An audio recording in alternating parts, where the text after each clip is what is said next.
when I was younger. I was like, you know what? I wanted to do music. I want to do like television. I might, in my thought process when I was younger, I want to be the, I want to play. Well, I was like DJing. So my job was in my mind. My thought process at that time was like, I want to be the biggest DJ in the world and play the biggest hottest clubs in the world. And then that never happened. Now, with social media, I can implement that to my career, which is what I'm doing. I didn't say I want to go and be a man, become an HVAC license, but I saw an opportunity. Took it, I'm good at it, and I want to make money on it, but everybody else. And now I can have fun with it. Like I could, like, work don't have to be boring.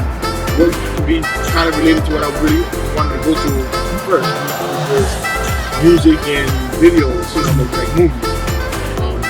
So I was like, you know what? Now I have the opportunity to do that. Now I'm doing it, and every single time I'm doing it more and more I get more comfortable within myself, my craft, the artistic side of me, and that's the side of me that I've been wanting to use and utilize, not just for my business, but as a general, you know, to capitalize on that, make money on that.